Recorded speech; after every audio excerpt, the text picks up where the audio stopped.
கர்த்தராகிய இயேசு கிறிஸ்துவின் உயிர்த்தெழுந்த வல்லமையின் நாமத்தில் யாவரையும் வாழ்த்தி வரவேற்கிறோம். கர்த்தர் நம்மை நினைத்திருக்கிறார். அவர் நம்மை ஆசீர்வதிக்க தேவன். இந்த நாளிலும் நம் தியானத்துக்காக எடுத்துள்ள வேதபதி யோவான் எழுதிய சுவிசேஷம் 15ஆம் அதிகாரம் 16ஆம் 17ஆவது வசனத்தை வாசிக்கலாம். கொள்ளவில்லை, நான் உங்களை தெரிந்து கொண்டேன். நீங்கள் என் நாமத்தினாலே பிதாவை கேட்டுக்கொள்வது எதுவோ அதை அவர் உங்களுக்கு கொடுக்கத்தக்கதாக நீங்கள் போய் கனி கொடுக்கும்படிக்கும் உங்கள் கனி நிலைத்திருக்கும்படிக்கும் நான் உங்களை ஏற்படுத்தினேன். ஒருவரில் ஒருவர் அன்பாய் இருக்க வேண்டும் என்று இவைகளை உங்களுக்கு கற்பிக்கிறேன். இந்த மாதத்தில் தேவனுடைய தீர்மானத்தின்படியும் அவர் நம்மை இந்த வசனத்தின் அடிப்படையில் நம்மை அவர் ஆசீர்வதிக்கவும் அல்லது இந்த வசனத்தின் அடிப்படையில் நம்மை அவர் உருவாக்கவும் சித்தமுள்ளவராக இருக்கிறார். ஒவ்வொரு மாதமும் ஒரு வசனத்தின் அடிப்படையில் வசனங்களை நாம் தியானிப்பது ஏதோ நம்ம என்ஜாய் பண்ணுவதற்காக அல்ல கைத்தட்டிட்டு போகிறதற்கு அல்ல, அந்த வசனத்தின் அடிப்படையில் நாம் உருவாக்கப்படுவதற்காக. குயவன் கையில் இருக்கிற களிமண்ணை போல தான் நாம் அவருடைய கரத்தில் இருக்கிறோம். அவர் ஒவ்வொரு அவயங்களாக ஒவ்வொரு பகுதிகளாக நம்மை உருவாக்க தேவன் சித்தமுள்ளவராக இருக்கிறார். அப்போ இந்த மாத்திரம் ஒவ்வொன்று இந்த வருஷத்தில் முதல் நாள் நாம் தியானித்த வசனம், நான் உங்கள் தலையை உயர்த்துவேன். கர்த்தர் சொன்னபடி அன்றைக்கு நடந்தது உண்மை, அதே போல இன்றைக்கும் நடப்பது உண்மை. அன்றைக்கு பானபாத்திரக்காரனுக்கு சொன்னார், அந்த ஒருவன் சொன்னபடி நடந்ததுக்கு காரணம் குற்றம் இல்லாதவனாய் அவன் தண்டிக்கப்பட்டான், குற்றம் இல்லாதவனாய் அவன் சிறைச்சாலையில் அடைக்கப்பட்டான். அதனால்தான் அவனுக்கு வருத்தமாக இருந்தது, கவலையாக இருந்தான். கர்த்தர் அவனுக்கு தரிசனத்தை காட்டினார். அந்த தரிசனத்துக்கு அவனுக்கு அர்த்தம் தெரியாதபடி பயந்து கலங்கினான். அந்த இடத்தில் தேவ மனுஷன் அவனுக்கு அந்த அர்த்தத்தை கற்றுக் கொடுத்தார். இல்லை, நீ பயப்படாத, கர்த்தர் 3 நாளில் உன் தலையை உயர்த்துவார். அப்போ நமக்கு அங்கே ஒரு கேள்வி வருகிறது, சும்மா ஆண்டவர் உயர்த்துறதில்லை. அவன் தண்டிக்கப்பட்டது மனுஷரால், ஆனால் உயர்த்தப்பட்டது தேவனால். மனுஷரால் தண்டிக்கப்பட்டதுக்கு காரணம் அவனிடத்தில் குற்றம் இல்லாததினால். நீதிமான்களுக்கு துன்பங்கள் வரும், ஆனால் அவை எல்லாவற்றிலிருந்து கர்த்தர் அவனை விடுதலாக்குவார். அப்போ அந்த இடத்துல நான் கவனித்து பார்க்கும்போது, அப்போ அந்த பானபாத்திரக்காரனிடத்தில் நீதி இருந்தது. அந்த நீதி இருந்தபடியினால் அந்த சிறையிருப்பு ரொம்ப நாள் அவனை வைத்திருக்க முடியல, கர்த்தர் உயர்த்தினார். அப்போ அந்த அடிப்படையில் நம்மிடத்தில் குற்றம் உள்ளவர்களால் நாம் தண்டிக்கப்படுவோமானால் நம்ம இப்படி எதிர்பார்க்க முடியாது. குற்றமற்றவர்களாக இருப்போமானால் கர்த்தர் அதை எதிர்பார்க்கிறார், உன்னை விடுதலாக்குவதற்கு. 2வது மாதம் என்ன வாக்குத்தத்தம்?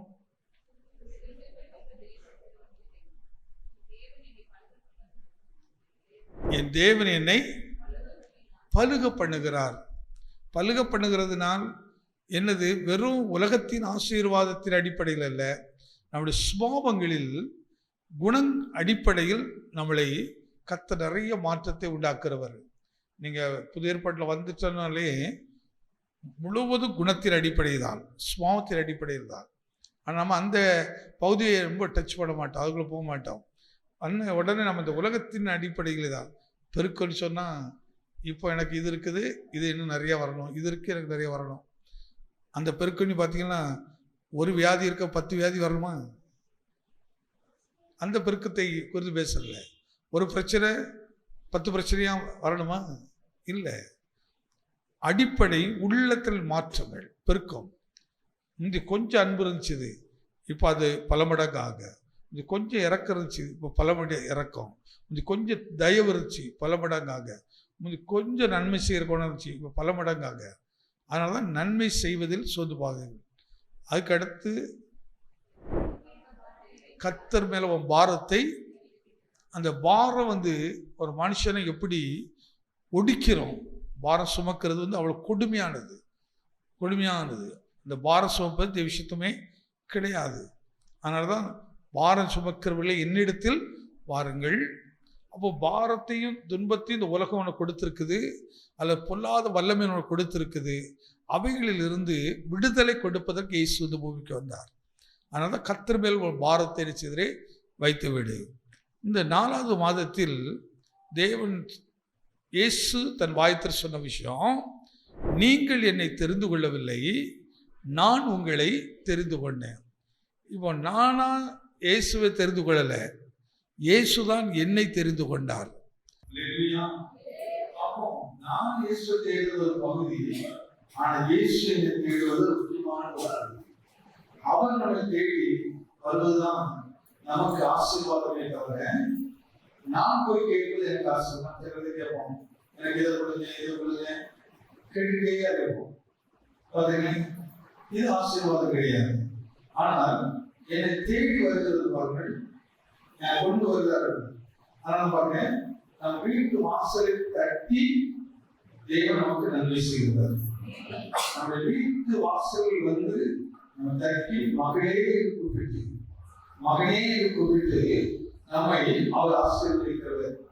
கவனித்து பாருங்க. இப்போ வசனத்தை காட்டுகிறேன். 1 சாமி புஸ்தகம் 16ஆம் அதிகாரத்தை எடுத்துக்கொள்வோம். அதில் 10-13 வரை வாசிக்கலாம். 1 சாமி புஸ்தகம் 16ஆம் அதிகாரம் 10-13 வரை. இப்படி ஈசாய் தன் குமாரரில் 7 பேரை சாமுவேலுக்கு முன்பாக கடந்து போக பண்ணினான். பின்பு சாமுவேல் ஈசாயை பார்த்து, கர்த்தர் இவர்களில் ஒருவனையும் தெரிந்து கொள்ளவில்லை என்று சொல்லி, உன் பிள்ளைகள் இவ்வளவுதானா என்று ஈசாயை கேட்டான். அதற்கு அவன், இன்னும் எல்லோருக்கும் இளையவன் ஒருவன் இருக்கிறான், அவன் ஆடுகளை மேய்த்துக் கொண்டிருக்கிறான் என்றான். அப்பொழுது சாமுவேல் ஈசாயை நோக்கி, ஆள் அனுப்பி அவனை அழைப்பி, அவன் இங்கே வரட்டும், நான் பங்கியிருக்க மாட்டேன் என்றான். ஆள் அனுப்பி அவனை அழைப்பித்தான். அவன் சிறந்த மேனியும் அழகிய கண்களும் நல்ல ரூபம் உள்ளவனாய் இருந்தான். இப்போ ஒரு தேசத்தினுடைய ராஜாவாகிய சவுல் தேவனுக்கு எதிர்மறையான வேலை செய்தபடினால், தேவ சித்தம் இல்லாத காரியத்தை செய்தபடினால், தேவன் சவுலை தள்ளிவிட்டு அந்த இடத்துக்கு இன்னொருத்தரை ராஜாவை கொண்டு வர வேண்டும். இப்போ எல்லாரும் போய் உள்ள பார்த்து பாருங்க. ஆனா தேவன் ஒரு தீர்க்கதரிசி உலக பேசுறார். நீ ஈசாய் நேரத்துக்கு போ, அவன் வீட்டிலிருந்து ஒரு தனி அபிஷேகம் பண்ண வேண்டும் என்று அவர் சாமியார் தீர்க்கதரிசி பேசுறார். போகிறார். போன உடனே 7 பிள்ளைகளை ஈசாய் வரிசையா அனுப்புகிறார். இந்த 7 பேரையும் ஒவ்வொருவரை பார்த்துவிட்டு எல்லாத்தையும் ஏற்படுத்துகிறார். இவனையில. இப்பொழுது சுவாமி கேட்கிறாரு, கர்த்தர் என்ன இந்த வீட்டுக்கு அனுப்பினார். இந்த வீட்டுல தான் ஒருத்தனை ராஜாவாக தெரிந்து கொள்ள போகிறேன். இந்த வீட்டில இருந்து ஒரு அபிஷேகம் பண்ண போறேன். இது ஆண்டவர் என்ன சொல்லி அனுப்பின விஷயம். ஆனா 7 பேருக்கு கொடுத்திருக்கார். 7 பேருமே கர்த்தர் தெரிந்து கொள்ளவில்லையே என்று கேட்கும்போது, அவன் யுத்தம் எழுதானா என்று சொல்லும்போது இப்படி சொல்கிறார், இன்னொருத்தர் இருக்கிறான் கடைபிடிக்காதவன், அவன் இப்பொழுது இந்த ஆட்களை வைத்துக் கொண்டிருக்கிறார் என்று சொல்கிறார். உடனடியாக சுவாமி சொல்கிறார், அந்த மனிதன் வீட்டுக்கு வருவரை நான் அவர்களுக்கு என்ன செய்வதில்லை, பந்தியில் காட்டுவதே கிடையாது. அந்த விஷயத்தை கொண்டு பாருங்க. தீர்க்கதரிசி எதற்காக அழைக்கப்பட்டாரோ, எந்த வேலைக்காக அனுப்பப்பட்டாரோ, அந்த வேலை முடிவதற்கு முன்பாக அவர் தான் எதிர்ப்பு உட்கார்ந்து விடுவதில்லை, பந்தியில் போய் போஜனம் பண்ண விடுவதில்லை. என்ன விஷயம் வைத்திருந்தாலும் என் தேவனை எதற்கு அனுப்பினாரோ அந்த வேலைதான் எனக்கு முதல். அதை முடிக்கும் வரைக்கும் நான் எந்த வேலையும் செய்யறதில்லை. மனநோக்கியா எங்க இருக்கான்னு தெரியாது, அவனுக்கு எத்தனை நாளைக்கு பின்னாடி வந்தான்னு சொல்லக்கூடாது. ஏனென்றால் ஆணைகள் வைக்கிறது என்று ஒரு குறிப்பிட்ட இடத்தில் சொல்ல முடியாது, எவ்வளவு தூரத்தில் இருப்பாருன்னு சொல்ல முடியாது. அவங்க போய் அழைத்து எங்களோட பைக் எடுத்துட்டு வரதில்ல என்ன சொல்லு, பைக் வந்து 2 கால் அந்த கால் அழையாம போய் அவனுக்கு சொல்லி அவனை கூட்டிட்டு வரணும் வேலை இருக்குது. அது வரைக்கும் சாமியில் ஈசாயின் வீட்டில் உட்கார்ந்து இருக்கிறார். அங்கே அமர்ந்திருக்கிறார்.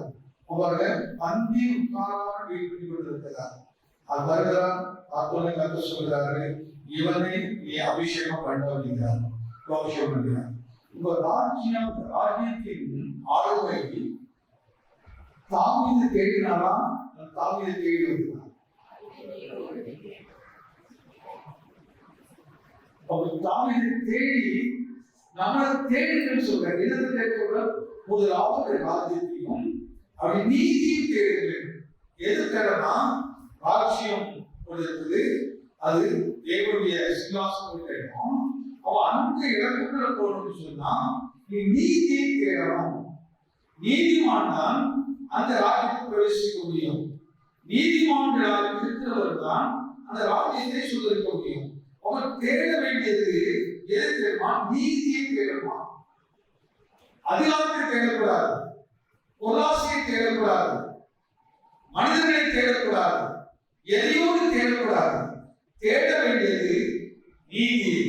ஆனால் எதிர்பார்த்திருக்க வேண்டியது கர்த்தரை. அவரை நோக்கி காத்திருக்கணும். அவன் கர்த்தர் ஒரு மனுஷனுக்கு எது செய்ய நினைத்திருக்கிறாரோ, நீ எந்த வனாந்தர காட்டுக்குள்ள இருந்தாலும் சரி, அது ஒரு அறை வீட்டுக்குள்ள இருந்தாலும் அது உன்னை தேடி வருவதை தவிர நீ அதை தேட வேண்டிய அவசியமே இல்லை. அந்த தேவன் செய்வேன்னு சொன்னாருன்னா அது எவ்வளவு மறைவான இடத்துல இருந்தாலும் அங்கேயும் அது வரும். அவர் தேவ ஒரு காரியத்தோடு செய்ய நினைத்தாருன்னா நீ அதுக்கு பெரிய பிரயாசப்பட வேண்டிய அவசியம் இல்லை. பிரயாசம் நீதியா இருக்கும். அதனால முதலாவது ராஜ்யத்தையும் அவருடைய நீதியும் தேடுங்கள், அப்பொழுது இவைகள் எல்லாம் உனக்கு கொடுக்கப்படும். அவர் நம்ம நாம கொடுக்கிறாரு அனுபவம். அவன் தாவியை கவனிச்சு பாருங்க. தாவீதுடைய மனதில் இருந்தது ஒரே விஷயம், அழகாக பாடுவது, அழகாக வீசி வாசிக்கிறது. அப்ப வனாந்தரத்தில் இருந்து கொண்டு அவர் என்ன கர்த்தரை தேடிக்கொண்டே இருக்கிறார், கர்த்தரை புகழ்ந்து கொண்டே இருக்கிறார்.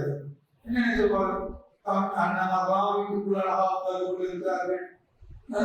அடுவே அந்த வனாந்தரத்திலையும் பரவாயில்ல, இந்த வனாந்தரத்தையும் நான் எதை போல பார்க்கிறேன். பாடுகிறது ஒரு அற்புதமான திருவுருவத்தை பாடுகிறது, வீசி வாசிக்கிறது. என்னங்க வீசி வாசிக்கிற ஒரு அற்புதமான ஒரு விஷயங்க. அந்த சேர்த்துல பாடல் ஒருத்தர் இணைய எடுத்து வருவாங்க. அந்த வீட்டுல நான் பார்த்துருக்கேன். எப்போ அந்த வீட்டுக்கு போனா சரி, ஒன்று கீபோர்டு வாசிப்பாங்க, கிட்டார் வாசிப்பாங்க. பையனை பார்த்தீங்கன்னா பாதிப்பு நாட்கள்ல அந்த பிள்ளைகள் இந்த இசை பார்த்து பார்த்தாங்க. ஒரு சின்ன பிள்ளை கரை இல்லாதபடிக்கு அந்த 2 பையன்களும் அழகாக பாட்டு நல்லா படித்த பிள்ளைங்க, நல்ல அறிவுள்ளவர்கள், நிறைய பப்ளிக்ல பழகு பிள்ளைங்க. அந்த பிள்ளைங்களை குறித்து ஒருவரும் சின்ன குறைகள் சொல்லாதபடிக்கு அவ்வளவு அழகான ஒழுக்கம், அவ்வளவு அழகான தாழ்வு, அவ்வளவு அழகான அன்பு.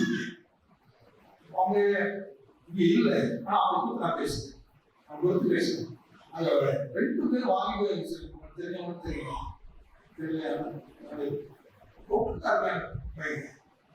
அவங்க வீட்டுக்கு போனீங்கன்னா ஒரு விட அவர் பிச்சைக்காரன் சொல்றாங்க.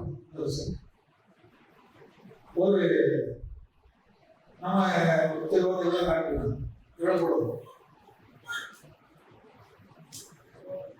எவ்வளவு போடுவோம் இருக்குதுல 10 பைசா 20 பைசா. இப்போ என்ன ஒரு கோபம், அந்த பையன் அவன் இருக்கிறது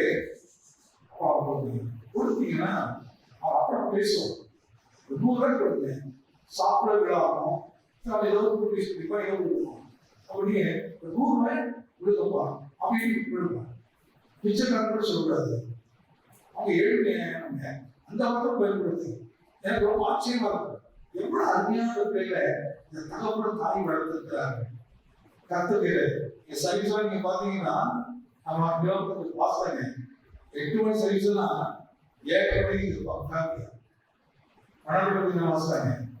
அரை மணி நேரத்துக்கு முன்னாடி குடும்பமா இருந்திருக்கும். ஆனா நம்ம 8 மணிக்கு இருக்கோம்.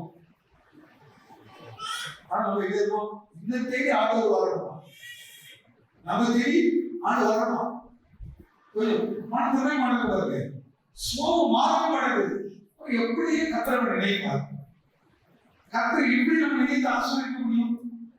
இந்த சுவாபம் மாறணும், இந்த குணம் மாறணும். ஏன் சொல்ல சாட்சிகள் சொல்றாரு? சாட்சிகள் எங்கேயோட சாட்சிகள் இல்லை. இங்க பொறுப்பு பாஸ்டாங்க இதெல்லாம் மீட்டிங் பிரசங்கினா வருவாங்க. அதனால எத்தனை மணிக்கு கேட்பாங்க பசங்க 8 மணிக்கு. அதுல இருந்து 20 நிமிஷத்துக்கு முன்னாடி இங்க வந்து ஃபேமிலியா உட்காந்துருக்கோம். வந்து எல்லாம் ஒழுங்கு போடுவாங்க. இப்ப நம்ம இனத்துல பாத்தீங்கன்னா 2 பாட்டு சொல்ல வருது. நான் ஆடுறது அவ்வளவு. ஆனா இதுல வந்து தவிர்க்கப்பட வேண்டிய விஷயம். இதுல இருந்து மாறணும். மாறணும். நீங்க இந்த வசனத்தை கேட்டு அதனுடைய நடந்தவாங்க கர்த்தர் உங்களை ஆசீர்வதிக்கிறத யாரும் பெற முடியாது. ஆனா நீங்க இது செய்யாம நீங்க ஆசீர்வாதம் எடுக்கணும் அப்படின்னு ஆசீர்வாதம் ஓடுங்கன்னா ஓடிட்டே இருப்பீங்க. அது காணொலி பார்த்துருப்போம். அதுக்குள்ள துயர்களும் துக்கங்களும் எதிர்க்கிறார்.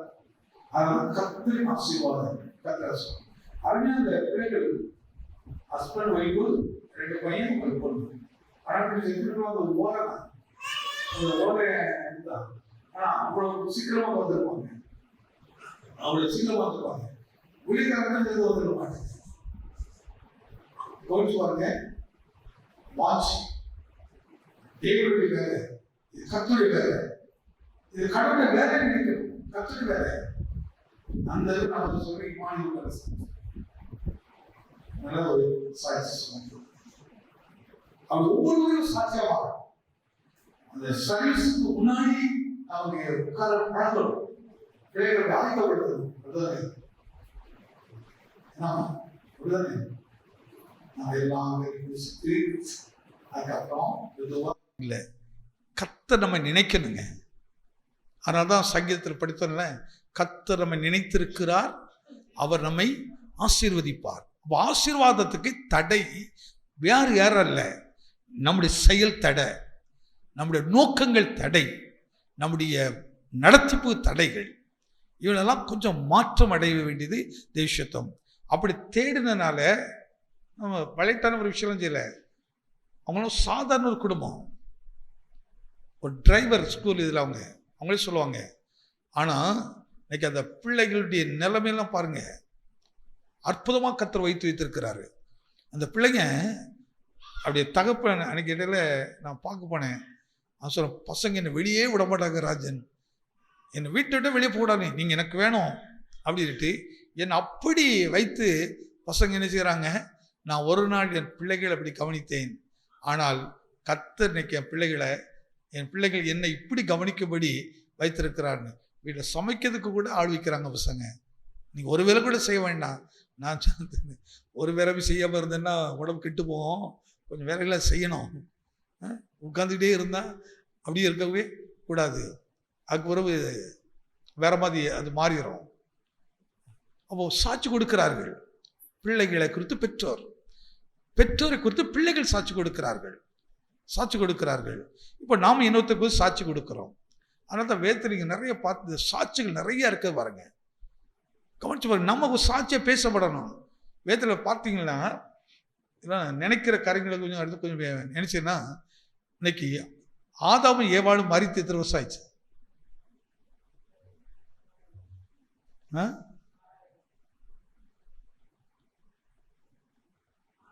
ஆபிரகாம் மரித்து, யாக்கோபு மரித்து, ஈசாக், இவங்களெல்லாம் கொஞ்சம் கவனிச்சு பாருங்க. ஆனால் வேதத்தை படிக்கும்போது இன்னைக்கு அவங்க மரித்தவர்களா பார்க்கிறோமா, உயிரோடு இருக்கிறவங்களா பார்க்கிறோமா? இன்றைக்கும் நம்மளோட பேசுறவங்களா பார்க்கப்படுகிறோம். இன்னைக்கு என்ன செய்யறோம்? பேசப்படுற மாதிரி பார்க்கிறோம். ஏன் பேசப்படுறான்னா, தேவன் யாரெல்லாம் தெரிந்து கொண்டாரோ அத்தனை பேரும் மரிக்கிறதில்ல, வாழ்ந்து கொண்டே இருக்கிறார்கள். ஆமே. நானும் நீங்களும் ஏன் சபைக்கு வரோன்னா, நீ நீடித்த நாட்களை வாழணும், நீடித்த நாட்களை வாழணும், சுகமாய் வாழணும், மகிழ்ச்சியாய் வாழணும்னு சொன்னா தேவன் நம்மை என்ன முன் குறிக்கணும், அவர் நம்மை தெரிந்து கொள்ளணும், அவர் நம்ம நினைக்கணும். நீங்கள் என்னை தெரிந்து கொள்ளவில்லை, நான் உங்களை தெரிந்து கொண்டேன். அப்ப எப்போ கர்த்தர் நம்மை தெரிந்து கொள்றாரு கவனித்து பாருங்க. இப்போ இங்கே தாவீது நான் ராஜ்ஜிய பார்த்துக்குள்ள வரணும்னு நினைச்சு பார்க்கல, அவன் கனவு காணல, அதுக்கான எந்த வேலையும் அவன் செய்யவும் இல்லை. இவன் நம்மலாம் ஒரு ஆஃபீஸில் ப்ரொமோஷன் ஆகணும் அப்படின்னா என்னென்ன திருட்டு வேலை பண்ணணுமோ அதெல்லாம் பண்ணுவோம். யாரை பிடிக்கணும் அவங்கள அது இதெல்லாம் பண்ணி ஒரு காரியம் வாங்கணும்னா, ஒரு லைசன்ஸ் எடுக்கணும், ஒரு இது பண்ணணும்னா என்ன செய்வோம், ஷார்ட் கட்டில் என்ன பண்ணணும் சீக்கிரம் எடுக்கலான்ட்டு அதுக்கு என்னெல்லாம் வேலை செய்வோம். காத்திருக்கிறோமா இல்லை. ஆனால் எனக்கு தாவீது அந்த அனுபவத்தை பாருங்க, ஒரு சின்ன முயற்சி கூட அவர் எடுக்கலை, அவர் ஆசை கூட அவர் மனதில் வரக்கு வாய்ப்பே இல்லை. ஆனால் அப்படிப்பட்ட ஒரு மனுஷரை தான் கர்த்தர் தெரிந்து கொண்டார், அவனை தேடி கர்த்தர் போனார். அப்போ தாவீதை தேடினவர் நம்ம வீட்டை தேடி வருவாரா வரமாட்டாரா? யார் மூலமாவது உன் வீட்டை தேடி வருவார்கள். உனக்கு ஒரு நன்மை தேவை, உனக்கு நன்மை செய்யணும் அப்படின்னு கர்த்தர் விரும்பினா அந்த நன்மைக்கான ஒரு நபரை உன் வீட்டுக்கு தேடி வரும். அதனால நான் கர்த்தருக்கு பொறுமையுடன் காத்திருந்தேன், அவர் என்னிடமாய் சாய்ந்து என் கூப்பிடுதல் சத்தத்தை கேட்டார். நீ அந்தரங்கத்தில் ஜெபம் பண்ணும்போது கர்த்தர் வெளியரங்கமாய் தலையை உயர்த்துகிறத பார்க்கலாம். என்னைக்கு பாருங்க, நம்மளை குறித்து இன்னைக்கும் எந்த இடத்துல நம்ம பாருங்க, ஒவ்வொரு வருஷத்தை படிக்கும்போது கர்த்தர் நம்மோடு பேசுவதை போலவே இருக்கும். சிலர் நல்ல காரியத்துக்கு சாட்சியா இருப்பாங்க, சிலவங்க கெட்ட காரியத்துக்கு சாட்சிகளா இருப்பாங்க. என்ன சொல்லுவாங்க, எப்பா இவங்கள மாதிரி இருந்துடக்கூடாதுப்பா, இன்னார மாதிரி இருந்துடவே கூடாது. இருக்கிறாங்களா இல்லையா? ஐயா இருந்தா இன்னார மாதிரி இருக்கணும், இருந்தா இவர்களை போல இருக்கணும். எசேக்கியேல் புஸ்தகம் 16ஆம் அதிகாரத்தை கொஞ்சம் எடுத்துக்கிடுங்க, 6ல வருஷமா. நான் உன் அருகே கடந்து போகும்போது மிதிக்கப்படுவதற்கு ஏதுவாய் உன் ரத்தத்தில் கிடக்கிறதை கண்டு உன் ரத்தத்தில் கிடக்கிற உன்னை பார்த்து, உன் ரத்தத்தில் கிடக்கிற உன்னை பார்த்து பிழைத்திரு என்றேன். என்ன செய்தேன்? பிழைத்திரு என்றேன். ஆம், உன் ரத்தத்தில் கிடக்கிற உன்னை பார்த்து, உன் ரத்தத்தில் கிடக்கிற உன்னை பார்த்து பிழைத்திரு என்று சொன்னேன். பிழைத்திரு என்று சொன்னேன். உன்னை வயலின் பயிரை போல அநேகமாய் பெருகும்படி வைத்தேன். நீ வளர்ந்து பெரியவளாகி மகா சௌந்தரியவாதியானாய், உன் ஸ்தனங்கள் எழும்பின, உன் மயிர் வளர்த்தது, ஆனாலும் நீ நிர்வாணமும் அம்மனுமாய் இருந்தாய். நான் உன் அருகே கடந்து போகும்போது உன்னை பார்த்தேன். இதோ உன் காலம் பருவ காலமாய் இருந்தது, உன் காலங்கள் பருவ காலமாய் இருந்தது. அப்பொழுது என் வஸ்திரத்தை உன்மேல் விரித்து, என்னுடைய வஸ்திரத்தை உன்மேலே விரித்து, உன் நிர்வாணத்தை மூடி உனக்கு ஆணையிட்டு கொடுத்து உன்னோடு உடன்படிக்கை பண்ணினேன் என்று கர்த்தராகிய ஆண்டவர் சொல்லுகிறார். கர்த்தர் பேசுற விஷயத்தை பாருங்க.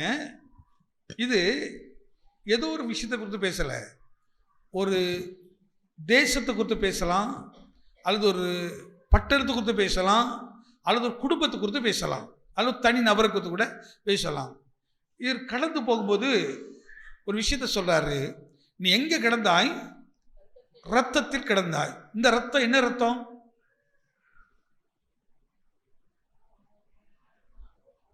இது எதுக்கு அடையாளமா இருக்குது?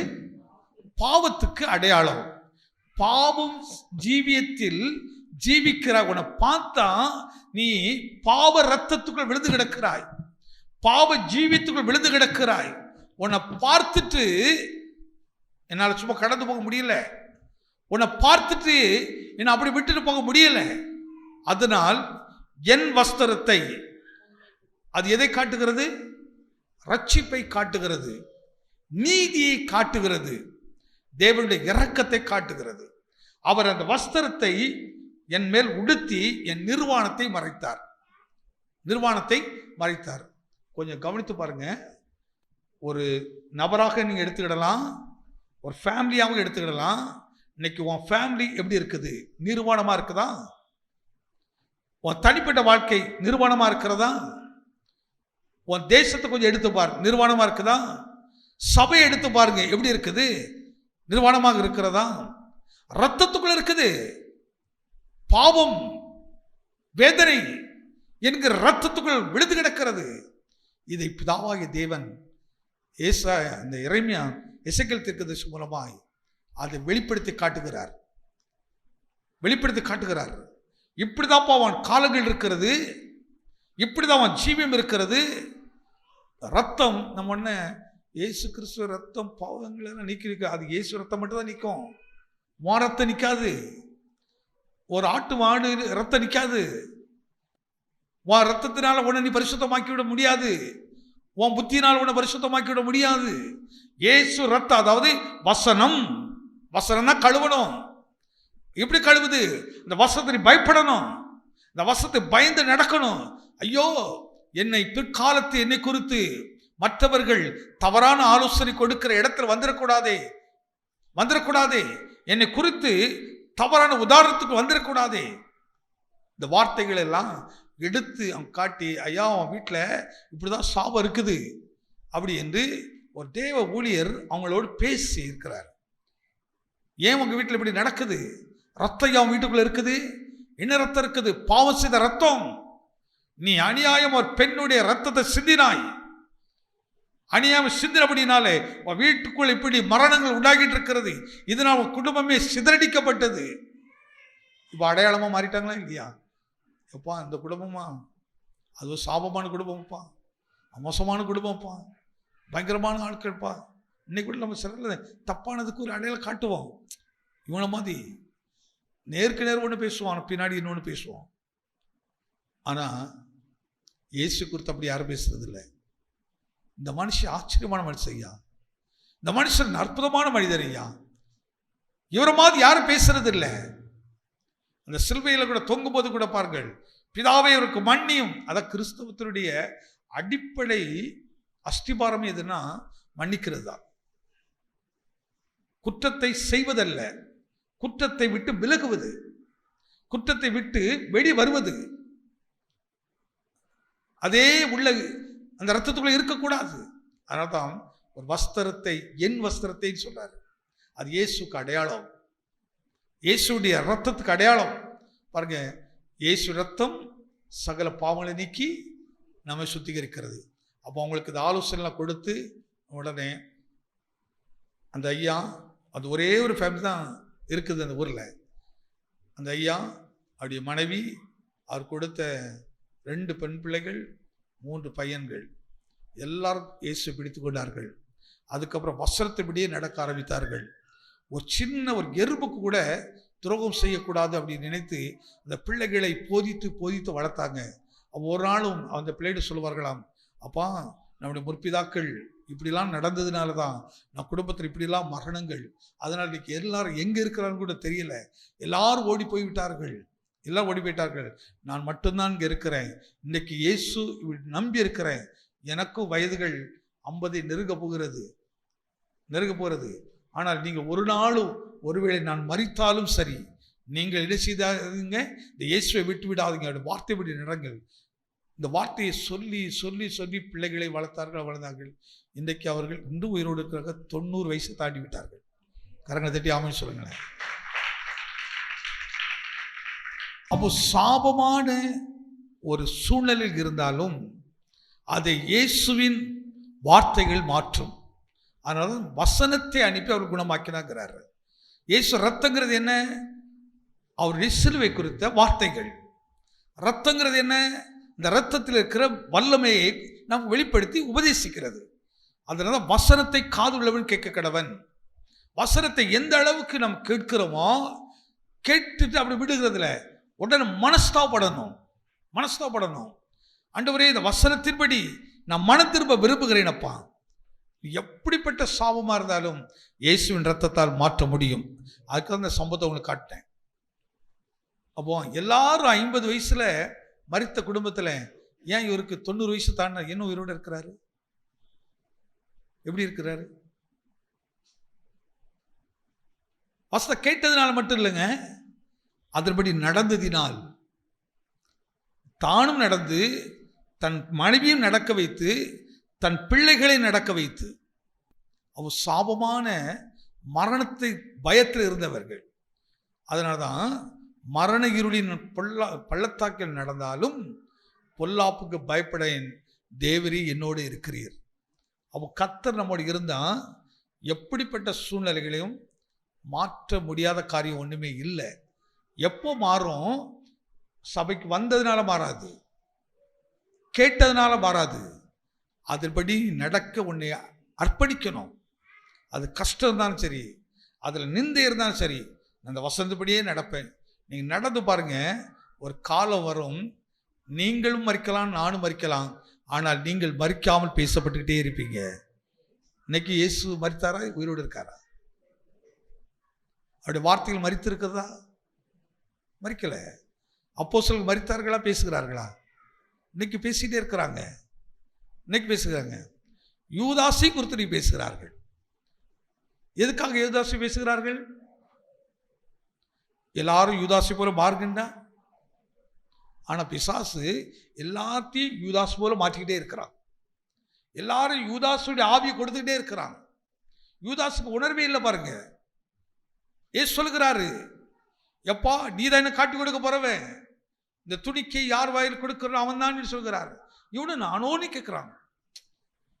ஏசப்பா நானும் ஆமான்னு சொல்றாரு, ஆனா உணர்வே இல்லை. அப்போ அவன் இருதயத்தை எந்த அளவுக்கு உலக ஆவி, பணத்தின் ஆவி, இச்சை, பணத்து மேல அவனுக்கு உண்டாயிருக்குமானா அந்த உணர்வே இல்லாமல் போச்சு பாருங்க.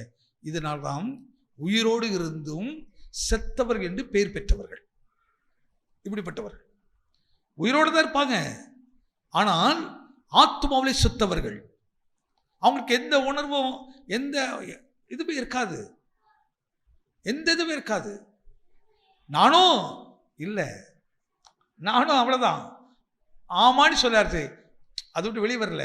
ஏன்னா அவனுக்கு இருந்தது அந்த வெள்ளிக்காசு தான், அதான் அவனுடைய கரத்தில் இருந்துச்சு. உணர்வு இல்லை பாருங்க. அப்போ வசனம் என்பது நான் கேட்பதற்கு மட்டுமல்ல, உணர்வு அடைவதற்கு, உணர்ந்து உடனடியாக அந்த தவறுகளை சரி செய்வதற்கு. இப்போ எச்சரிப்புன்னு சொல்றது எதுக்கு? இந்த ரோட்டில் 40க்கு மேலே போகாதன்னு ஒரு எச்சரிப்பெல்லாம் வச்சுக்கிறாங்க. நம்ம நேசித்து வைக்கிறாங்களா வெறுத்து வைக்கிறாங்களா? நம்ம நேசிக்கிறாங்க. ஐயா இந்த இடத்துல ஸ்பீட் போகாத, இப்படி வளைவுகள் இருக்குது. சிலர் கொஞ்சம் திமிரு பிடிச்சி அவன் என்ன சொல்றது நான் போவேன்னுட்டு சீக்கிரம் போயிடுவான். அவனை நம்பி படிக்க வச்சு நிறைய வாலிபர் அப்படிதான் போயிடுது. படிக்க வச்சிருப்பாங்க, கடன்லாம் வாங்கி. அவன் பாருங்க, அவன் ஆசைக்கு, அவன் எண்ணத்துக்கு ஆசைப்பட்டு எல்லாருடைய ஆசையும் கெடுத்துருவான். என்னைக்கு வாழ்வது நமக்காக அல்ல, நாம் மற்றவர்களை வாழ வைப்பதற்காக, மற்றவர்களை வாழ வைப்பதற்காக. அதனால தான் இந்த எசேக்கியேல் தீர்க்கதரிசி சொல்றாரு, தேசமேன் எப்படி இருக்கிறா, சபையன் எப்படி இருக்கிறா, குடும்பமேன் எப்படி இருக்கிறா, உன்னை பார்க்கும்போது எப்படி இருக்கா தெரியுமா? நீ ரத்தத்தில் விழுந்து கிடக்கிறாய், ஆனாலும் நான் கடந்து போகும்போது மற்றொழி போல கடந்து போகவில்லைப்பா, உன்னை பார்த்து நீ பிழைத்திரு. அந்த வார்த்தை அப்படி சொன்னார். வாசிங்களேன். நான் உன் அருகே கடந்து போகும்போது, நானும் அருகிலே கடந்து போகும்போது மிதிக்கப்படுவதற்கு ஏதுவாய் உன் ரத்தத்தில் எப்படின்னா இந்த மிதிக்கப்படுறது, அதாவது என் காலினாலே உன்னை மிதிக்கிறதுக்கு ஏற்ற பாவத்தில் இருக்கிறார். அந்த கோபத்துக்கு ஒரு ஆளுத நீ, ஆனாலும் நான் உன்னை மிதிக்கல, ஆனாலும் உன்னை மிதிக்கல, உன் மேல இரக்கத்தை காட்டுறேன். உன் செயல் எல்லாமே எப்படி இருக்கிறது? கொடூரமா இருக்கிறது. ரத்தங்கிற கொடூரம், கொடூர ஆவிகள், கொடூர செயல்கள், உணர்வில்லாத இப்படி இந்த கொடூரமா நான் அந்த ஆவி உள்ள வந்துட்டா பாருங்க, எதவையும் யோசிக்க மாட்டோம், எதை வேணாலும் பேசுவோம், எப்படி வேணா நடப்போம். என்னை யார் கேட்கறது, எல்லாம் நான் நான் நான் அப்படின்னு வந்துடும். அப்படிப்பட்ட கொடுமையான ரத்தத்துக்குள்ள கிடக்கிறார்.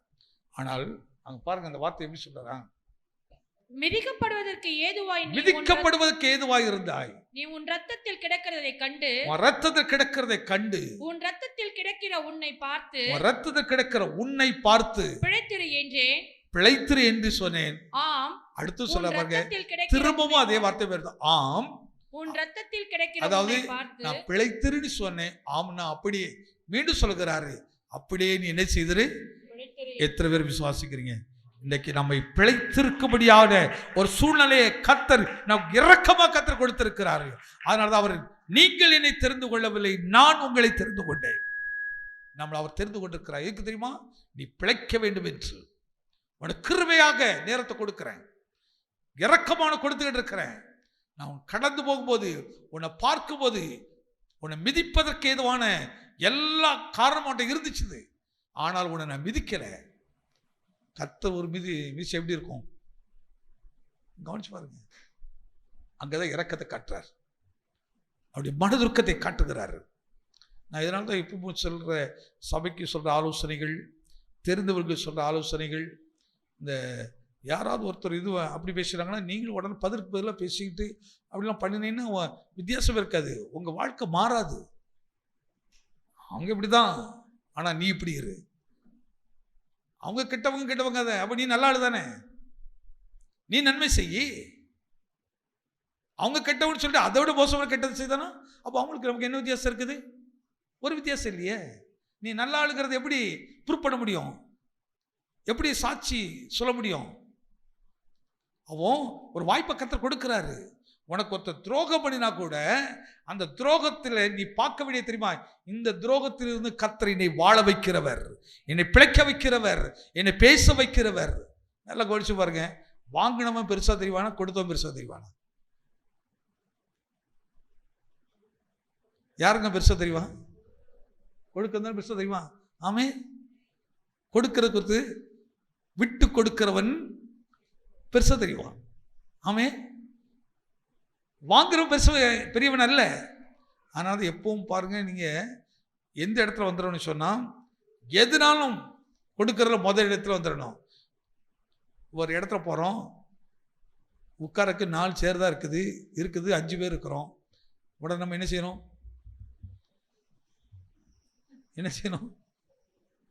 ஓடி போய் முதல்ல எனக்கு இடத்த பிடிச்சு சொல்லணும். அப்படித்தானே? இன்னும் விட்டு கொடுக்குறல்ல, முதல்ல எனக்கு இடம் பிடிச்சிடணும். சில ஆட்கள் இந்த வேலையில் போகிறதுக்குள்ளே பாருங்களேன், இங்கிருந்தே ஒரு பொருளை வைக்கிறது.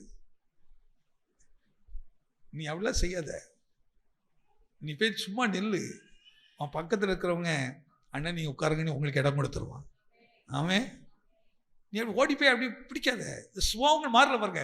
அவன் புறஜாதி சொல்றமே, அந்த புறஜாதியாக தான் நாம இருக்கிறோம். அந்த புறஜாதி சுபாவம் தான் நம்மகிட்ட இருக்குது. ஒரு மாற்றம் வரலையே. இயேசு ரத்தம் அப்படி இல்லையே, ரத்தத்தை மாற்றுது பாருங்க. அங்க பாவ ரத்தம் இருந்துச்சு, அக்கிரம ரத்தம் இருந்துச்சு. அந்த ரத்தத்தில் விழுந்து கிடக்குது. அந்த ரத்தத்தை பார்த்துட்டு அங்கே ரட்சிப்பின் வஸ்திரத்தை இயேசு கொடுத்தாரு.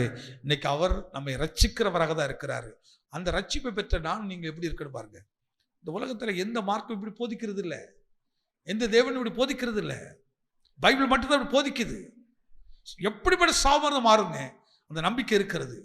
நீங்க வசனத்தின்படி சிலர் என்னதுன்னா, பாஸ்டர்கிட்ட போய் ஜோமுன்னா என்ன நடந்துரும், இவங்ககிட்ட போய் ஜோமுன்னா நடந்துரும். இதெல்லாம் ஒன்றும் நடக்காது. எது நடக்காது? வசனத்தின்படி நடக்கிறவன் பாக்கியவானா, கேட்கிறவன் பாக்கியவானா? வெளிப்படுத்தல எதை படிக்கிறோம்? நான் வசனத்தை நிறைய படிக்கிறேன். இன்னைக்கு எத்தனை அதிகாரம் படிச்சது தெரியுமா? பைபிளை எத்தனை நேரம் படிச்சாச்சு தெரியுமா? ஒன்றும் நடக்காது. நீ அதை அப்போ என்ன செய்யறான்னா, இத்தனை படித்தோம், இத்தனை தெரிஞ்சோம், என்ன மனம் திரும்பாததுலன்னா இன்னும் கூட கொஞ்சம் அடிதான் இருக்கும். இல்லை, வசனத்தின்படி நடக்கிறவர்கள் பாக்கியவான்கள் சொல்றார். வசனத்தை வாழ்க்கையை மாற்றுறது. இன்னைக்கு ஏன் கிறிஸ்தவத்துக்கு இவ்வளவு உபத்திரவங்கள்லாம் வருது?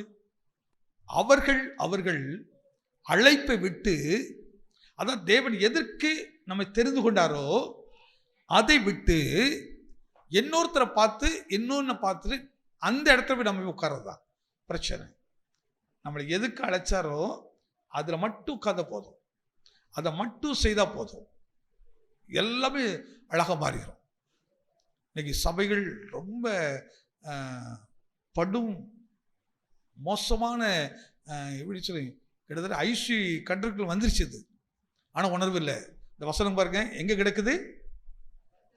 ரத்தத்தில் கிடக்குது. ஆனால் அதுக்கு தெரியல என்ன ரத்தத்துக்குள்ள கிடக்கிறோம். பாவங்கிற ரத்தத்துக்குள்ள, மோசமான ரத்தத்துக்குள்ள இருக்கிறோங்கிறத கொஞ்சம் கூட என்ன செய்யல, உணர்வு இல்லாம இருக்குது. அடுத்து சொல்ல பாருங்க, நீ உன் வியாபாரத்தை பெருக்கு, நான் ஐஸ்வர்யங்கள், இதெல்லாம் வசதம் நீங்க படிச்சு ஒவ்வொரு எழுத்தா நீங்க தியானம் பண்ணி பாருங்க. அதில் பிரிச்சுர் உங்களுக்கு தெரியும், ஆவிக்குரிய விஷயம்னால உங்களுக்கு தெரியும். அப்ப என்ன பாரத்தோடு அன்னைக்கு எசேக்கியேல் தீர்க்கதரிசி மூலமா கர்த்தர் பேசினாரு. யாரை குறித்து பேசினாரு? இன்றைய தலைமுறையாக நம்ம குறித்தா பேசுறாரு. ஐயா உனக்கு இதெல்லாம் படிக்கும் போது தான் நமக்கு எந்த சூழ்நிலையும் பண ஆசைங்கிறது வந்துடக்கூடாதுங்கிறது. பண ஆசை வந்துருச்சுது, உங்க ஆத்மா அப்படியே செத்துரும், உங்க சுயம் செத்து போயிடும். தேவன் விரும்புறது நடக்காது. நீங்க விரும்புறதுக்காக வைராக்கியம் உள்ள மாறிடுவீங்க.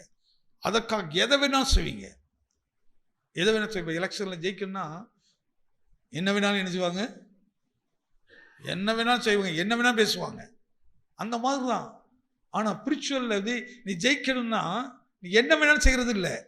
ஸ்பிரிச்சுவலில் ஜெயிக்கணும்னா எல்லாத்தையும் விடுறது, விட விட விட தான் உங்களை ஆவிக்குரிய ஜீவி வளரும். ஆனால் நீங்கள் பிடிக்க பிடிக்க பிடிக்க பிடிக்க வேற வளர்ந்துட்டு வேற விதத்தில் வளர்ந்துருவோம், வேற விதமாக வளருவோம். நல்ல முக்கியமான நல்ல ஸ்பிரிச்சுவலாக கர்த்தருக்காக வாழ்ந்தவங்ககிட்ட நீங்கள் பழகி பாருங்க. நாங்கள் எங்களுக்குலாம் அப்படி ஒரு வாய்ப்பு கிடைச்சிது, அப்படி பழகணும். ஒரு நாளும் நான் இந்த ஒரு மாதிரி ஆட்கிட்ட பழகினது இல்லை. நல்ல முதிர் வயது உள்ளவர்கள், டெடிக்கேட்டடாக இருந்தவர்கள், அவங்ககிட்ட மணிக்கணக்கில் உட்காந்து பேசினது நாட்கள். என் மேரேஜ் ஆனதுக்கு அப்புறம் கூட ரொம்ப நாளாக போவேன். இப்போ அப்படி ஆளு ஏன்னா ரொம்ப இல்லை, நமக்கு இல்லை இன்னைக்கு அப்படி ஊழியக்காரங்க. அப்போ அவங்கள்ட்ட போய் பேசும்போது அவங்க சொல்லுவாங்க, உடனே நமக்கு தப்பு உணர்த்துவாங்க. இல்லை நீ இப்படி செய்யக்கூடாது, இது எப்படி கண்ணக்கூடாது. அப்போ நம்மளை மாற்றிக்கொள்வதற்கு நிறையா அது மாறுவதற்கு ஏதுவாக இருந்துச்சு உபதேசம். பாருங்க, ரத்தத்தில் கிடக்கிற உன்னை பிழைத்திரு, இது எதை கிருபை காட்டுது. இப்போ நம்ம கிருபையா கர்த்தர் நினைச்சிருக்கிறாரு, வருஷத்தை கூட்டி கொடுக்கிறாரு, மாதத்தை கூட்டி கொடுக்கிறார். இன்னொரு வசனத்தை வாசிக்கிறேன். எல்லாருக்கும் தெரிந்த வசனம் மத்தேயு சுவிசேஷம் 22ஆம் அதிகாரம் 14வது வசனத்தை வாசி. அந்தபடியே அழைக்கப்பட்டவர்கள் அநேகர், தெரிந்து கொள்ளப்பட்டவர்களோ சிலர் என்றார். தெரிந்து கொள்ளப்படுவோர் சிலர் என்றார். அடுத்த வசனம். அப்பொழுது பரிசேயர் போய் பேச்சிலே அவரை அகத்தும்படிக்கு யோசனை பண்ணி தங்கள் சீஷரையும் ஏரோதியரையும் அவரிடத்தில் அனுப்பினார்கள். அவர்கள் வந்து, போதகரே, நீர் சத்தியமுள்ளவர் என்றும் தேவனுடைய மார்க்கத்தை சத்தியமாய் போதிக்கிறவர் என்றும். இப்போ இயேசு கிறிஸ்து குறித்துங்க சாட்சி கொடுக்கிறார்களா, பரியாசம் பண்ணுகிறார்களா?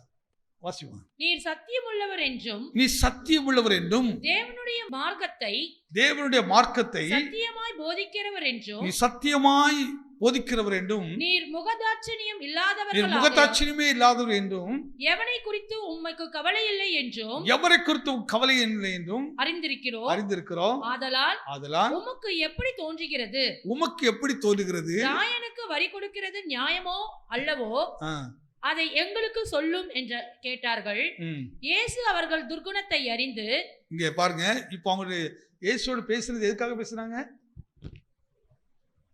இயேசுவை பரியாசம் பண்ணும்படியாக, அது போதகத்தை இழிவுபடுத்தும்படியாக, அவர் சொல்ற சத்தியத்தை ஏற்றுக்கொள்ள மனம் இல்லாமல், அது சத்தியத்தை கவனிக்கவருக்கு மனம் இல்லாமல் அவர்கள் என்ன செய்கிறார்கள்? துர்க்குணம் உள்ளவர்களாகி, உள்ளத்துல வந்து துர்க்குணம். ஆனா பேசுறது எப்படி இருக்கு? பேசுறாரு புகழ்ச்சியா பேச இருக்கு. நீர் யாருக்கும் பயப்படாத ஆளு, நீர் யாரை பத்தி கவலைப்பட மாட்டீரு, நீ சத்தியத்தை சத்தியமா பேசுறாளு. ஆனா இருதயத்துக்குள்ள எப்படி இருக்குது? துர்க்குணம் இருக்குது. என்ன ராஜேஷ், உள்ளுக்கு என்ன இருக்குது? கெட்ட குணத்தை வச்சுட்டு வெளியே பேசுறது வேற மாதிரி. இப்போ இதை யார் பார்க்கிறா? இயேசு பார்க்கிறார். அதனாலதான் இயேசு அவருடைய துர்க்குணத்தை அறிந்து, மாயக்காரரே, நீங்கள் என்னை ஏன் சோதிக்கிறீர்கள், வரிகாசை எனக்கு காண்பியுங்கள் என்றார். நல்லா கவனிங்க, தேவனை சோதிக்கலாமா? அவர் சொன்ன ஒரு இடத்தை என்னை சோதித்து பாருங்கள். ஆனா இன்னொரு இடத்துல என்ன சொல்றாரு? தேவனை சோதிக்க கூடாதுன்னு சொல்றது. விசுவாசத்துல வந்த பிறகு நம்ம அவரை சோதிக்க கூடாது. அவர் என்ன சொல்றதோ சோதிக்கிறது என்ன? அவர் மேல நமக்கு சந்தேகம் இருக்குது. அவர் மேல சந்தேகம் இருக்கிறனால தான் நம்ம கேட்டுக்கொள்ளல. ஆனா விசுவாசத்துல அதுக்கு முன்னாடி எவ்வளவு வேணா சந்தேகம் இருக்கலாம். ஆனா கிறிஸ்துவை அறிந்த பின்பு, அந்த ஊழியத்துக்கு வந்த பின்பு, ரட்சிக்கப்பட்ட சபைக்குள்ள வந்த பிறகு உனக்கு சந்தேகமே வரக்கூடாது. அவன் சோதிக்கிறாங்க, பல விதத்தில் அவரை குற்றம் சாட்ட வேண்டும் நினைக்கிறார்கள். வரிகாசை எனக்கு காண்பியுங்கள் என்றார். இப்போ அவங்க சொன்னபடி அவன் செய்றாரு, அந்த வரி பணத்தை கேட்கிறாரு, காட்டினாங்க. அவர் கேட்கிறாரு, இந்த எழுத்து யாருடையதுப்பா? இந்த எழுத்து யாருடையது? இது ராயனுடையது. அப்படி ராயனுக்கு என்ன செய்யணும்? ராயனுக்கும் தேவனுடையதை தேவனுக்கும் செலுத்து. தேவனுடையதை தேவனுடையது எது? ராயனுடையது.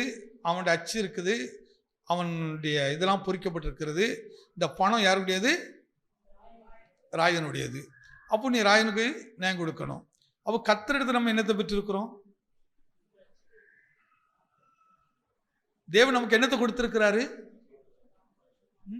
இந்த உலகம் கொடுக்காத சமாதானத்தை, ரட்சிப்பை, மீட்பை கர்த்தர் எனக்கு கொடுத்திருக்கிறாரு. அப்போ நீ தேவனுக்கு கொடுக்க வேண்டியதெல்லாம் எது? இந்த உலகத்துக்கு நீ கொடுக்க வேண்டிய எது? தேவனுடையதை தேவனுக்கும், ராயனுடையதை ராயனுக்கும். அப்படி பணத்தினால தேவனை ரட்சிப்பை பெற்றுக்கொள்ள முடியாது. பணத்தை வச்சு. அதனால தான் பாருங்க, அப்போஸ்தலர் படிக்கும்போது ஒருத்தர் சொல்றான், நான் உனக்கு பணம் தருகிறேன், நீ எனக்கு என்ன செய்ய? உன் மேல இருக்கிற அந்த ஆவின் வரங்களை எனக்கு கொடு. நான் யார் மேல கையை வச்சவொன்னு எல்லாரும் என்ன செய்யணும்? ஒன்று ஆவில நிறைஞ்சிடணும், எல்லாரும் குவிக்கணும். அவன் நோக்க பணம், அவன் நோக்கத்தை பாருங்க பணம். அது தேவன் கொடுத்தது அல்ல. இந்த உலகத்துக்குரியது வேற, தேவனுக்குரியது. தேவனுடைய ராஜ்யம் புசிப்பும் குடிப்பும் அல்ல, அது நீதியும் சமாதானம். இந்த உலகத்தில் தேவனுடைய பிள்ளைகள் சமாதானத்தை எந்த சூழ்நிலையும் இழந்துடக்கூடாது. நீ சமாதானத்தை இழந்துட்டீன்னு சொன்னா தேவன் தெரிந்து கொள்ளப்பட்ட இடத்துல இல்லை. தேவன் எவர்களை தெரிந்து கொண்டாரோ, தெரிந்து கொண்ட ஒவ்வொருவரையும் கவனிச்சு பாருங்க. இப்போ தாவீதை எடுத்து பாருங்க. ஒரு கடைசியில் அவர் பூரணமாக கைது உள்ளவராகி பூரணமாக அவர் மரிக்கிறார். அப்போஸ்தலர்கள் எடுத்து பாருங்க. அவர் வாழ்ந்த காலங்கள் கொஞ்சம், ஆனா பெரிதான காரியங்களை செய்துட்டு அவருடைய மரணம் எப்படி இருந்துன்னா, எனக்கு அதில் ஸ்தேவானுடைய மரணம் ரொம்ப நல்லா இருக்கும், ரொம்ப அருமையாக. கிட்டத்தட்ட இயேசுவும் அவர் ஒன்று போல இருக்கும், இயேசு போல இருக்கும். அப்படி மரிக்கும் போது கூட பிதாவை நினைச்சிங்க, இவர்கள் மேல் நினைச்ச வேண்டாம், என் ரத்தத்தை சிந்தினார்கள், என் ரத்தத்தை சிந்தினால் இவர்கள் என்ன கூட வந்துடக்கூடாது. அந்த வார்த்தை ரொம்ப சாதாரண விஷயம் இல்லைங்க. அதாவது இப்போ நான் தப்பா எடுத்துறேங்க, நான் பயங்கரமா வேதனைப்படுத்துறேன் இமானுவேல, பயங்கரமான அசிங்கப்படுத்துறேன், பயங்கரமா அவனுக்கு துன்பத்தை கொடுக்கிறேன், எல்லாத்தையும் செய்கிறேன். ஆனா இமான் சொல்றாரு, ஆண்டவரே இவங்க எனக்கு கொடுத்த துன்பத்துக்கு நீங்க என்ன செய்துறாதீங்க, தண்டனை கொடுத்துறாதீங்க. இவர்களை இந்த மாதிரி யாருங்க பேச முடியும்? யார் பேச முடியும்? அப்படி பேசின ஒரு கிறிஸ்தவர்கள் இருக்காங்களா இல்லையா? அன்னைக்கு இருக்காங்க. இங்க இருக்கமா, இந்த ஸ்டெயின் அவரை ஒரு ஷோவில் இருக்கும் போது அங்க ஒய்ப்பு அது சொல்லி என்ன சார் சொன்னாங்க, உன்னை விட கிறிஸ்தவர்கள் செய்ய முடியும், கர்த்தரால் தெரிந்து கொள்ளப்பட்டவர்களால் செய்ய முடியும், தேவன் தெரிந்து கொள்ளாதவர்களால் செய்ய முடியாது. தேவன் எவர்களை முன்குறித்தாரோ, எவர்களை தெரிந்து கொண்டாரோ அவர்களால் மட்டும்தான் இயேசுவின் சுவாபத்தை வெளிப்படுத்த முடியும்.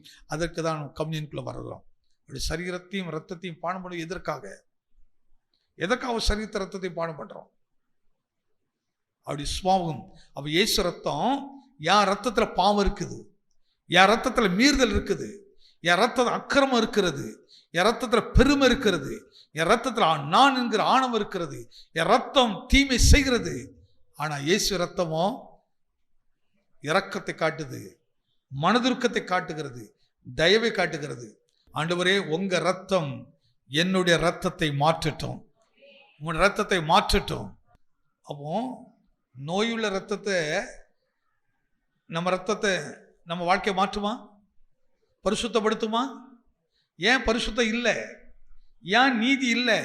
ஏன் உண்மை இல்லைன்னா நமக்குள்ள இன்னைக்கு இயேசுவின் ரத்தம் என்ன செய்யல, உள்ள வரல. இந்த ரத்தத்தை முழுவதும் எடுக்கணும். இதை முற்றிலுமாக பழைய சுவாவங்கள் எல்லாத்தையும் நீங்க எடுத்துட்டு கிறிஸ்துவின் புதிய பிரமாணத்தை உள்ள கொண்டு வந்து பாருங்க, கிறிஸ்துவின் வசனத்தை உள்ள கொண்டு பாருங்க. அந்த ரத்தம் அப்படியே இயேசுவை போலவே நம்மை மாற்றிவிடும். இன்னைக்கு அந்த சுவாமம் நமக்கு சபையெல்லாம் இழந்துருச்சு, கிறிஸ்துவம் இழந்துருச்சு, ஊழியர்கள் இழந்துட்டார்கள். இன்னைக்கு எந்த ஊழியர்களையும் நீங்கள் அந்த சுவாந்திரம் பார்க்க முடியல. என்னை சேர்த்தான் சொல்கிறேன், ஊழியர்களும் அந்த இடத்துல என்ன செய்ய இல்லை. அப்போ இயேசு ரத்தம், அதனால தான் கம்யூனியனுக்குள்ள வரும்போதெல்லாம் என்னை நினைவு கூறும்படி இதை செய்யுங்கன்னு சொன்னார். என்னத்தை நினைக்கணும்? நீ பாவம் என்கிற இந்த ரத்தத்தை கிடந்தாய், உன்னை நான் தேடி வந்து உன்னை முன்குறித்தனே, உன்னை தெரிந்து கொண்டேன் ஐயா. எதுக்கு தெரிந்து கொண்டேன்? அந்த ரத்தத்திலிருந்து நீ வெளியே வரணும் தானே, நீ பிழைக்கணும் தானே விரும்பினேன். அந்த வார்த்தை அப்படி சொல்கிறேன், நீ பிழைத்திரு, ஆம் பிழைத்திரு. அந்த வார்த்தை எவ்வளோ அருமையாக இருக்கு பாருங்க. இதெல்லாம் சொல்லுவோமா? நான் பிழைத்திருக்க வேண்டும், ஆம் நான் பிழைத்திருக்க வேண்டும். எதில் பிழைச்சிருக்கணும்? பழைய ஜீவித்திலையா? இயேசுவின் ரத்தத்தில் நான் பிழைக்கணுங்க. அந்த ரத்தம் உள்ள வரும்போதான். அதனால இப்போ சொல்லுவாங்க, சில பிள்ளை சேட்டை பண்ணி சொல்கிறேன்ல, ஏன் அவங்க அப்பா மாதிரியே சொல்கிற சிஸ்டர்ஸுக்கு ரொம்ப சந்தோஷம். அப்படியே இருக்க பாருங்க, அப்பா மாதிரி அப்படியே பல்ல திட்ட முடியல, அப்படியே உள்ள குமருவான், இப்படிலாம் செலவு பண்ணுறானே அப்படின்ட்டு.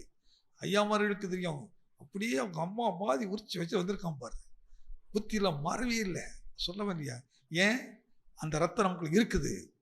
அதனால தான் ஞானஸ்தானத்துக்கு முன்னாடி, ஞானஸ்தானத்துக்கு பின்னாடி, ஞானஸ்தானத்தில் பழைய ராஜனை கொன்று அதை அழித்து இப்போ எழுந்திருக்கும் போது கிறிஸ்துவின் ரத்தம் எனக்கு வரணும், அந்த சுவாவங்கள் எனக்கு வரணும். எப்படி ஒரு ஃபெல்லோஷிப்பாக நம்ம இருந்து பார்த்தா இந்த இடம் பரலோகமாக இருக்குமா நரகமாக இருக்குமா? இருக்குமா இருக்காதா?